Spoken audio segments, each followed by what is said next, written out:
बिस्मिल्लाहिर्रहमानिर्रहीम अस्सलाम वालेकुम। मैं हूं मोहम्मद फ़हीम। पाकिस्तान तहरीक इंसाफ के लिए एक मुश्किल पड़ाव आ गया और ये पड़ाव पाकिस्तान तहरीक इंसाफ के साथ साथ सुहेल आफरीदी के लिए भी इंतहाई मुश्किल है, क्योंकि इतवार के रोज़ यानी 19 अप्रैल को वो मर्दान में जलसा करने जा रहे हैं और इस जलसे के लिए पूरी हिकमत अमली मुरतब कर ली गई है।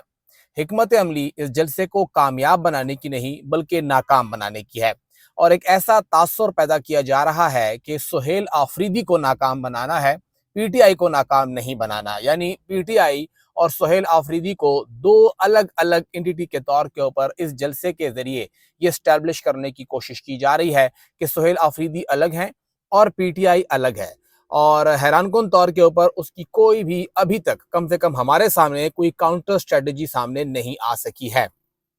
सुहेल आफरीदी साहब ने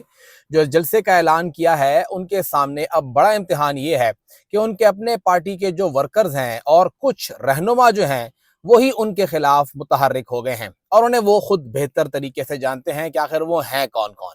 कौन है जो पीटीआई के अंदर बैठ के सुहेल आफरीदी की नाकामी चाहता है। और वो एक बड़ी तादाद में पार्लियामेंटेरियंस ही हैं। कुछ लोग ऐसे हैं जो सुहेल आफरीदी से खुश नहीं हैं और खुद को उनकी जगह पर मुतबादिल तस्वुर कर रहे हैं। तो बहुत से लोग ऐसे भी हैं जो सुहेल आफरीदी के मुतबादिल तो नहीं हैं, लेकिन जो मुतबादिल आ रहे हैं वो उनकी टीम का हिस्सा हैं। और बताया ये जा रहा है कि बहुत से वादे वईद भी हो चुके हैं, बहुत सी बैठकें हो चुकी हैं, बहुत कुछ वादे किए गए हैं कि अगर हम आएंगे तो हम ये चीजें करेंगे। उसके लिए इस जलसे को एक बहुत बड़ी अपॉर्चुनिटी के तौर पे देखा जा रहा है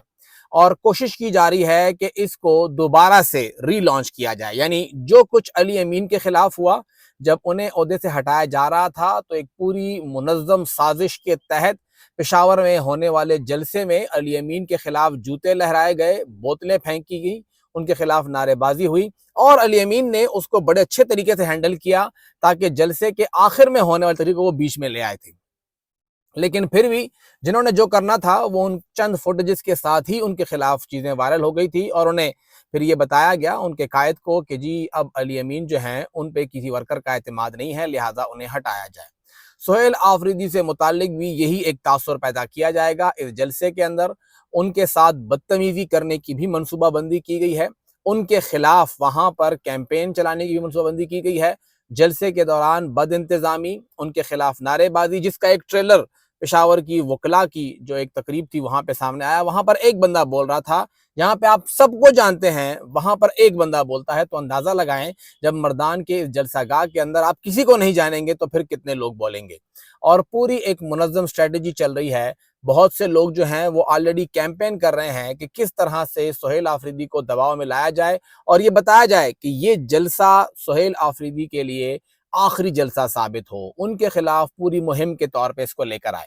अब एक जानिब तो ये पूरा प्लान चल रहा है, बैठकें हो रही हैं, डिस्कशंस हो रही हैं, क्या करना है, किन किन नाराज वर्करों को इकट्ठा करना है और वर्कर इकट्ठा हो कि ये जेन्युइन वर्कर है, उनके जहनों में ये बात फीड की जाए कि सुहेल आफरीदी कुछ नहीं कर रहा है तो आप उसके खिलाफ कैंपेन करें, उनको जो है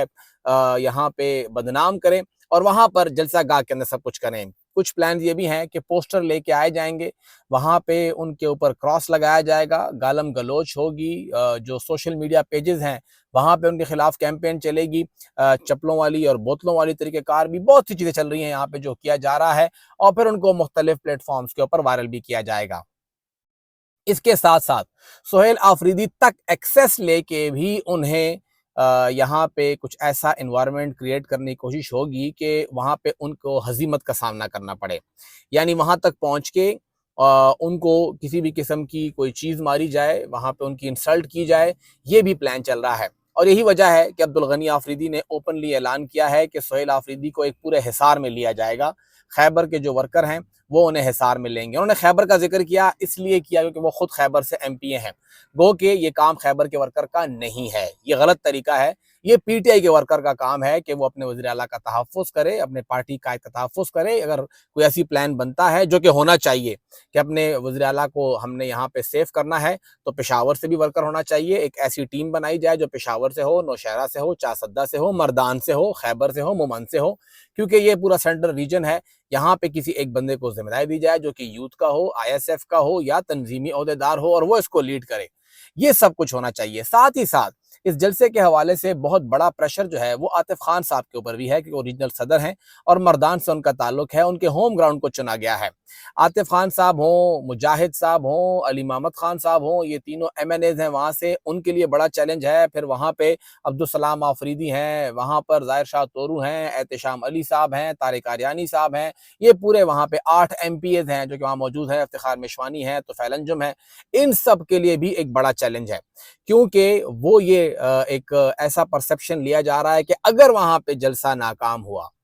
جلسہ کامیاب ہوا تو جلسہ پی ٹی آئی کا تھا، اسی لیے کامیاب ہوا۔ سہیل آفریدی ایک سٹار ہیں، لوگ ان کو فالو کرتے ہیں، اس لیے کہا، لیکن خدا نخواستہ بقول پی ٹی آئی کے اگر وہ ناکام ہوا تو پھر ذمہ دار عاطف خان ہوگا، ذمہ دار علی محمد خان ہوگا، ذمہ دار مجاہد خان ہوگا، ذمہ دار احتشام علی ہوگا، ذمہ دار ظاہر شاہ تورو ہوگا، یہ سب لوگ ذمہ دار ہوں گے، کیونکہ ناکام ہو گیا۔ ناکامی تو کوئی اون نہیں کرتا، نہ جنید اکبر صاحب کہیں گے جی میں ذمہ دار ہوں، مجھ سے ناکامی ہوئی ہے، نہ ہی آپ کو بیرسٹر گوہر صاحب نظر آئیں گے، نہ سلمان اکرم راجہ نظر آئیں گے، کیونکہ پورے صوبے کی لیول، پورے ملک کے لیول کا جلسہ ہے۔ تو یہاں پر جہاں جہاں پر آپ پاؤں رکھیں گے تو ایک مائنڈ سی بچھی ہوئی ہے اس جلسے سے متعلق پی ٹی آئی کے لیے کہ جہاں وہ پاؤں رکھیں گے تو وہاں پہ اس کے پھٹنے کا خدشہ ہے۔ جلسہ ناکام ہو یا کامیاب ہو، سہیل آفریدی وہاں پہ ہیرو کے طور پہ ایمرج ہو یا ان کی وہاں پہ انسلٹ ہو، بے عزتی ہو، ایک چیز بڑی دلچسپ ہے کہ یہ سب کچھ پی ٹی آئی خود کر رہی ہے۔ جو بتایا جا رہا تھا کہ پی ٹی آئی کے خلاف برسر پیکار قوتیں ہیں، پریس کانفرنسز کر رہی ہیں، یہ کر رہی ہیں، وہ کر رہی ہیں، یہ چیز اب مزید بائے نہیں کی جا سکتی۔ جو تھی تب تک تھی، اس وقت وہ قوتیں یا جو لوگ ہیں وہ پیچھے بیٹھے ہوئے ہیں، انہیں پتہ ہے کہ ہم کچھ نہیں کر رہے ہیں، پی ٹی آئی سب کچھ خود ہی کر رہی ہے۔ پی ٹی آئی کی اندرونی پالیٹکس، اختلافات وہ کافی ہیں یہاں پہ سہیل آفریدی کو نقصان پہنچانے کے لیے، اور اندازہ لگائیں اگر وہ بھی ساتھ مل جائیں پھر تو شاید بہت ہی مشکل ہو جائے۔ لیکن اس وقت اس جلسے کے معاملے پہ وہ صرف پیچھے بیٹھے ہیں اور تماشا دیکھ رہے ہیں کہ دیکھیں کہ کرتے کیا ہیں پی ٹی آئی والے، اور پی ٹی آئی والوں نے ان کا کام بڑا آسان کر دیا ہے۔ لیکن افسوس سے یہ بھی کہنا پڑ رہا ہے کہ کوئی کاؤنٹر اسٹریٹجی نظر نہیں آ رہی ہے۔ عبدالغنی آفریدی کی اناؤنسمنٹ کے علاوہ کسی نے کچھ نہیں کہا، نہ تنظیم نے، نہ سہیل آفریدی کی ٹیم نے، جو ارد گرد کچھ لوگ ہوتے ہیں جو ہر وقت وہاں موجود ہوتے ہیں، نہ انہوں نے کوئی پلان کیا ہے۔ تو ابھی ایک دن باقی ہے، دیکھتے ہیں شاید ایک آدھ دن کے اندر کوئی پلان نکل کے آ جائے۔ صرف بینر لگانا جو ہے وہ وزیر اعلیٰ کی سپورٹ نہیں ہے، ایک آدھ ویڈیو بیان جاری کرنا سپورٹ نہیں ہے، بلکہ عملی طور پہ اقدامات نظر آنا، پھر وہاں پہ وزیر اعلیٰ کا تحفظ یقینی بنانا اور ان کے اوپر آنے والے پریشر کو کم کرنا، کم سے کم اس پریشر کو ڈیویٹ کرنا، یہ بھی ضروری ہوتا ہے کسی بھی لیڈر کے لیے، کسی بھی ایم پی اے کے لیے، کسی بھی ایم این اے کے لیے، کسی بھی کیبنٹ ممبر کے لیے۔